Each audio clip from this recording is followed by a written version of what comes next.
Halo guys, apa kabar? Kali ini kita akan membahas alur sebuah film bertemakan survival menceritakan seorang astronot yang tertinggal sendirian di planet Mars. Bagaimana cara ia bertahan hidup dan kembali lagi ke bumi? Ini dia The Martian. 1, 2, 3, cekicro. Slept away the morning, the things that you would miss, like laughter from the kitchen, or a memory like this. Taburkan mesa seres, taburkan cinta.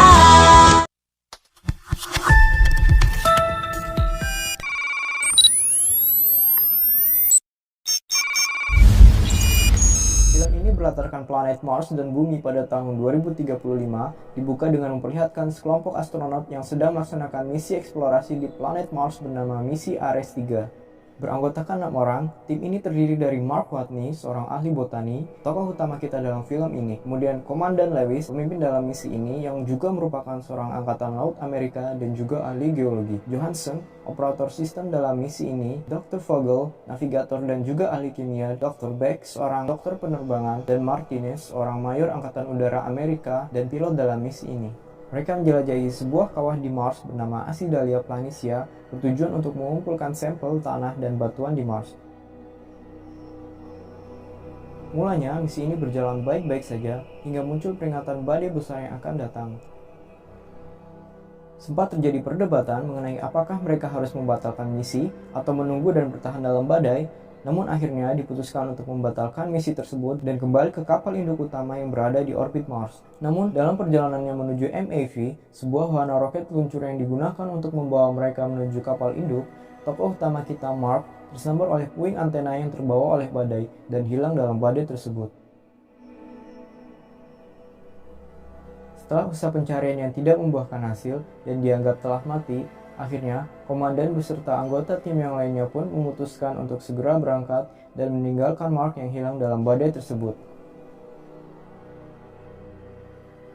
Mark yang ternyata masih hidup, terbangun oleh alarm peringatan kadar oksigen yang berbunyi. Ia mendapati dirinya terluka oleh potongan antena yang menancap di bagian perutnya. Menyadari adanya kebocoran oksigen dari kostumnya, Mark pun segera kembali dan masuk ke dalam hub, yaitu sebuah habitat buatan berupa bangunan tempat di mana ia dan timnya tinggal untuk sementara waktu di Mars. Ia pun mulai merawat luka yang menyebabkannya pingsan dalam badai yang terjadi sebelumnya. Setelah merekam sebuah video jurnal untuk melaporkan bahwa ia masih hidup, Mark pun berkeliling di dalam hub dan merasakan kesedihan karena kini ia sendirian di planet Mars. Sadar bahwa ia harus bertahan hidup, Mark pun mulai mendata jumlah bahan makanan yang ia punya. Dalam sebuah kesempatan, setelah membuang hajatnya, Mark mendapat sebuah inspirasi untuk menambah stok bahan makanannya dengan mencoba menanam kentang di Mars.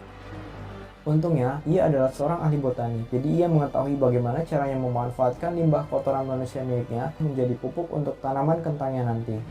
Tak menunggu lama, Mark pun mulai menjalankan rencananya dengan mengumpulkan limbah kotoran miliknya sendiri, kemudian membuat sebuah greenhouse di dalam hub, dan menambang tanah di Mars sebagai media tanam untuk kentangnya nanti. Setelah semuanya siap, Mark pun mulai meracik pupuk organik dari limbah miliknya sendiri dan mulai menanam kentangnya. Masalah selanjutnya adalah air. Untuk mengairi kebun kentangnya dibutuhkan air yang cukup banyak dan tentu saja itu sulit didapatkan di Mars. Untuk itu, Mark berencana membuat sendiri air miliknya. Caranya, ia memanfaatkan bahan bakar roket yang tidak terpakai, memisahkan hidrogen yang terkandung di dalamnya dengan bantuan katalis, dan menggabungkannya dengan oksigen yang terdapat di dalam hub melalui proses pembakaran. Meskipun pada percobaan pertamanya berakhir dengan ledakan, namun Mark berhasil pada percobaan keduanya. Akhirnya, terbentuklah molekul air yang cukup untuk mengairi kebun kentangnya itu. Memasuki Sol ke-54, yaitu sebuah satuan untuk menghitung hari di planet Mars, akhirnya tanaman kentang milik Mark pun mulai tumbuh.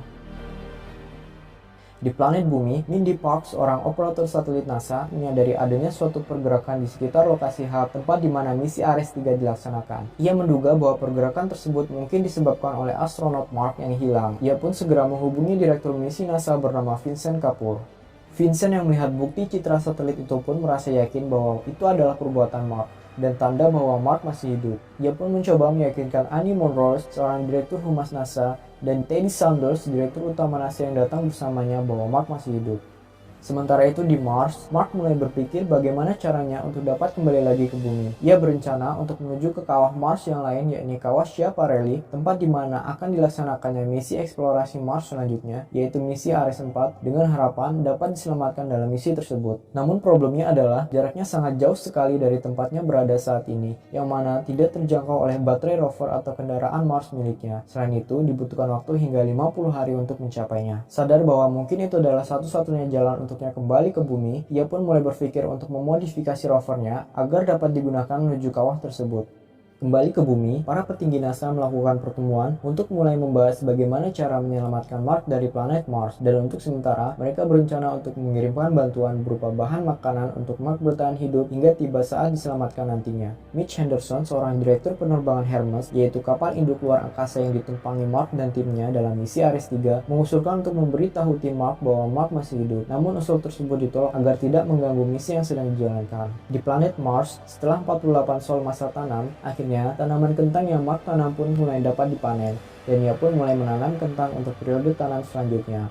Mark yang sadar bahwa ia harus mengabarkan orang-orang di bumi mulai memikirkan suatu cara untuk dapat berkomunikasi dengan mereka yang berada di bumi. Namun untuk itu, ia perlu mencari alat yang dapat ia gunakan untuk berkomunikasi tersebut. Vincent yang memantau Mark dari bumi melalui satelit pada mulanya merasa bingung dengan pergerakan aneh yang dibuat oleh Mark, namun akhirnya ia mengetahui arah dan maksud dari pergerakan Mark dan langsung terbang menemui Bruce untuk mencari alat yang bernama Pathfinder, sebuah alat yang digunakan pada misi eksplorasi Mars terdahulu untuk mengambil gambar permukaan di planet Mars. Mark pun akhirnya menemukan Pathfinder yang berada di Mars. Ia pun meringkasinya dan membawanya pulang ke lokasi di mana hub berada. Sesampainya di sana, Mark langsung mencoba untuk menghidupkan Pathfinder tersebut dan berhasil. Di bumi, Vincent dan tim Bruce berhasil menerima sinyal dan menghubungkan kedua Pathfinder yang berada di bumi dan di Mars. Mark yang menyadari bahwa Pathfindernya telah terhubung dengan saudaranya yang berada di bumi, kemudian memastikan lebih lanjut apakah alat ini dapat digunakan untuk berkomunikasi ke bumi dengan memasang sebuah papan bertulisan di depan alat ini. Baik Vincent maupun Mark akhirnya dapat saling berkomunikasi melalui Pathfinder tersebut menggunakan papan bertulis dan isyarat gerakan kamera, serta memanfaatkan kode yang disebut dengan heksadesimal untuk dapat berkomunikasi dengan bahasan yang lebih rumit lagi, karena sejatinya alat ini hanya dibuat untuk tujuan pengambilan gambar saja. Tim NASA di bumi kemudian memberitahu Mark bagaimana caranya untuk meretas komputer yang berada di rover agar dapat terhubung dengan Pathfinder sehingga dapat digunakan untuk berkomunikasi via pesan teks, dan Mark diberitahu bahwa ia akan dikirimkan bahan makanan sambil menunggu untuk diselamatkan nantinya. Dalam satu kesempatan, Mark marah kepada Vincent karena mengetahui bahwa anggota tim Ares 3 yang lain belum diberitahu bahwa ia masih hidup, yang menyebabkan Mitch akhirnya menghubungi anggota tim Ares 3 yang lain melalui sebuah pesan video dan mengabarkan kabar Mark yang sesungguhnya. Anggota tim Ares 3 yang mengetahui bahwa Mark ternyata masih hidup dan telah 2 bulan lamanya bertahan hidup sendirian di planet Mars, merasa shock dan merasa bersalah telah meninggalkan Mark sendirian. Sementara itu di planet Mars, Mark mengalami musibah yang tidak terduga, di mana ruang pengatur tekanan udara di pintu masuk hub mengalami malfungsi dan meledak, membuatnya terbanting tak karuan dan meretakkan helm astronotnya sehingga terjadi kebocoran oksigen. Mark pun buru-buru menambal keretakan tersebut menggunakan sel tape untuk mencegah kebocoran lebih lanjut. Yang sangat disayangkan adalah musibah itu juga membuat semua tanaman kentang milik Mark mati membeku akibat terpapar dari udara Mars secara langsung. Mark pun mengambil cadangan kostum astronotnya dan untuk sementara waktu tidur di rovernya. Mengetahui bahwa Mark tidak dapat lagi menanam kentangnya di Mars karena semua bakteri yang bersimbiosis dalam tanah ikut mati, tim NASA di bumi pun melakukan pertemuan untuk membahas pengiriman bantuan untuk Mark yang harus dilakukan sesegera mungkin. Kembali ke Mars, Mark akhirnya dapat berkomunikasi kembali dengan anggota timnya yang berada di Hermes dan sedikit mengobati rasa rindunya. Keesokan harinya, Mark mulai melakukan perbaikan pada bagian hub yang rusak agar dapat ditempati kembali untuk sementara waktu dan mulai mengatur ulang jatah porsi makanannya dengan hanya makan 3 hari sekali agar cukup memberinya waktu untuk bertahan hidup hingga bantuan datang. Sementara itu di bumi, NASA yang diburu oleh waktu akhirnya dapat menyelesaikan pembuatan probe dan roket peluncurnya, sebuah wahana antariksa yang digunakan untuk membawa bantuan kepada Mark. Sayangnya, karena tidak dilakukan uji coba terlebih dahulu, roket bersama probe tersebut meledak saat diluncurkan. Mendengar berita gagalnya misi peluncuran roket bantuan NASA, Zhu dan Ming, para petinggi Badan Antariksa Cina pun terenyuh untuk ikut membantu NASA untuk menyelamatkan astronotnya yang terdampar sendirian di planet Mars. Di lain kesempatan, Rich Purnell, seorang ahli astrodinamik, berhasil merancang perhitungan matematis yang dapat diterapkan untuk menyelamatkan Mark dari Mars. Programnya tersebut kemudian diusulkan kepada para petinggi NASA yang lain dan diberi nama Proyek Eldron, yang intinya adalah daripada hanya mengirimkan bantuan untuk Mark, lebih baik bantuan tersebut digunakan sebagai pembekalan bagi tim Ares 3 untuk menjemput Mark secara langsung di planet Mars dan membawanya kembali ke bumi. Namun usul tersebut ditolak oleh Sanders yang lebih memilih untuk melakukan sesuai dengan rencana awal. Mitch yang kecewa dengan keputusan Sanders dan didukung oleh Vincent dan Rich akhirnya secara diam-diam mengabarkan proyek Eldron ini kepada tim Ares 3 yang berada di Hermes melalui sebuah pesan rahasia dalam email milik Vogel yang berisi panduan manuver Hermes untuk proyek Eldron ini. Tim Ares 3 pun melakukan diskusi untuk membahas proyek ini, dan karena kepedulian mereka dan rasa bersalah telah meninggalkan Mark sendirian di planet Mars, mereka pun bersepakat untuk menjalankan proyek ini dan menjemput Mark secara langsung dari planet Mars. Sanders yang mendapat kabar adanya perubahan rute Hermes kemudian meminta penjelasan kepada Mitch, dan akhirnya ia tahu bahwa tim Ares 3 telah menerima misi untuk menjalankan proyek Eldron. Ia pun meminta Mitch untuk mundur dari jabatannya, namun karena sudah terlanjur dijalankan, Sanders pun akhirnya mendukung dijalankannya proyek tersebut. Mark yang mengetahui bahwa timnya sedang dalam perjalanan menjemputnya, mulai merencanakan kembali perjalanannya menuju kawah Schiaparelli dan bagaimana caranya untuk keluar dari orbit Mars menggunakan MAV yang berada di sana untuk berada pada jarak tangkap Hermes sehingga ia dapat ditangkap oleh timnya yang berada di Hermes. Esoknya, ia melanjutkan memodifikasi rovernya agar dapat ia tinggali sementara waktu selama perjalanan panjangnya menuju kawah Schiaparelli. Di bumi, Sanders datang menemui para petinggi Badan Antariksa Cina untuk meminta bantuan dan koordinasi lebih lanjut mengenai misi penyelamatan Mark. Singkat cerita, dengan kerjasama antara NASA dan Cina, akhirnya probe selesai dibuat dan berhasil diluncurkan ke orbit bumi untuk selanjutnya ditangkap oleh Hermes. Setelah berhasil menangkap probe tersebut, Hermes pun bergegas untuk meluncur kembali menuju ke planet Mars. Mark yang telah selesai memodifikasi rovernya kemudian melakukan perpisahan dengan hub dan bersiap untuk melakukan perjalanan panjangnya menuju ke kawah Schiaparelli. Mark membawa serta panel surya dari hub agar dapat ia gunakan untuk mengisi ulang baterai rovernya sembari beristirahat.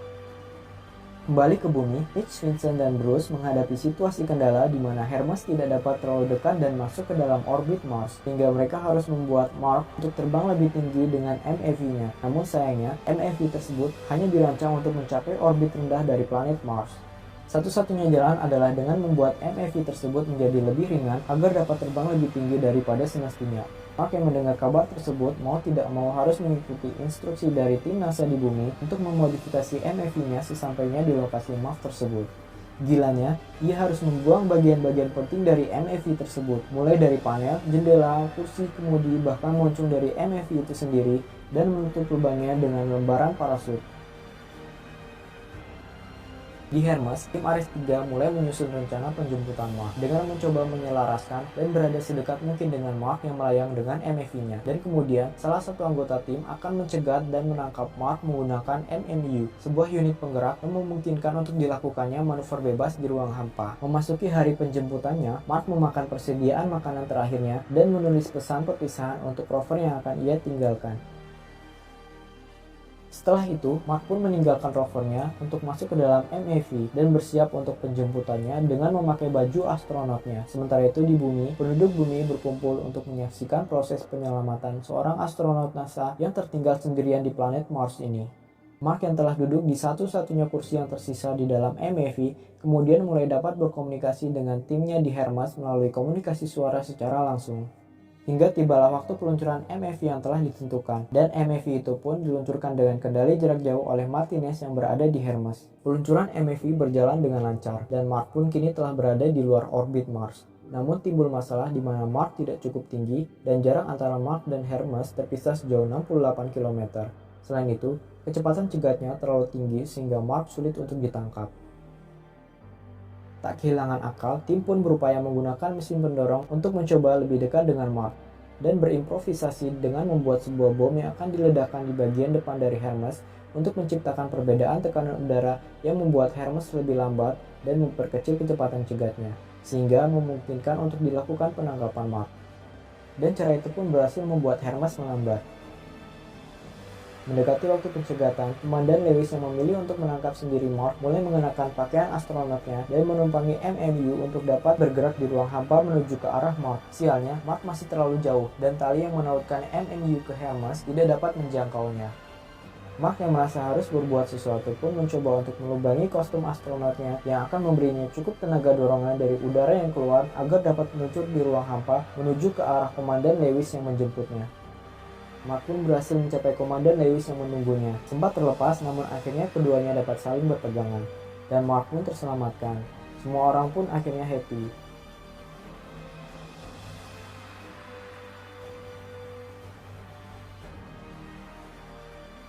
Dan Mark akhirnya dapat kembali berkumpul dengan anggota tim Ares 3 yang lainnya yang berada di dalam Hermes.